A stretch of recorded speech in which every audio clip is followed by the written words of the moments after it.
Now, as a way of tackling the issue of gender-based violence in Nigeria's extractive sector, a civil society organization, Center for Leadership Strategy and Development, have partnered with the National Bureau of Statistics (NBS) in collating data to ensure development objectives.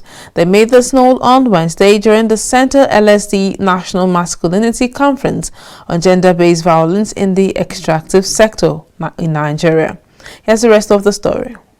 Around 90% of the global workforce of artisanal miners is composed of women, but Nigeria doesn't have the concrete data to show the right statistics for women in the extractive industry. To this end, the Center for Leadership Strategy and Development, Center LSD, partners with the National Bureau of Statistics to have a nationally recognized data in terms of gender-based violence in the extractive sector. The Executive Director, Center LSD, Monday Osasa, speaking to reporters, said Nigeria now has a resource they can reference to in terms of gender-based violence in the extractive sector. Working to change the face of advocacy from the victims to the perpetrators. And when you talk about the perpetrators, you are talking mainly about the men.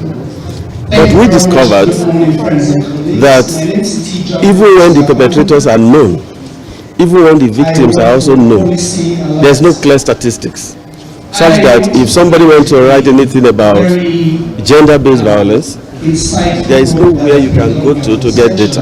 The outcome of this research that we have done is that right now, Nigeria has a nationally recognized data in terms of gender-based violence in the extractive sector.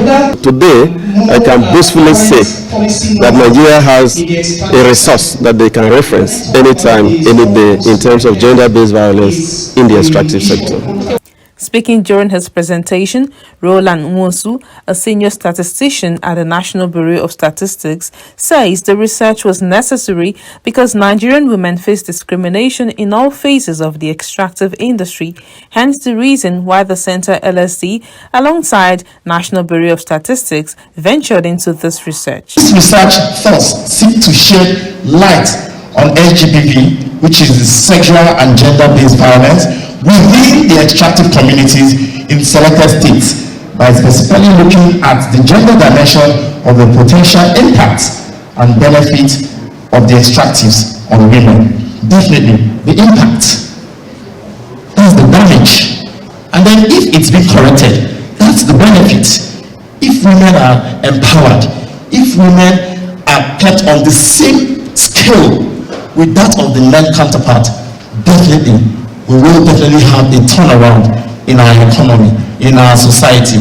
Even the GDP will improve. We want to go ahead and determine the forms and prevalences of gender-based violence in the extractive industry. We want to know what are the various kinds of violence that takes place within the extractive. Also speaking, another stakeholder, Akin Oke, in his recommendation says there is need for advocacy for gender mainstreaming in the extractive industry.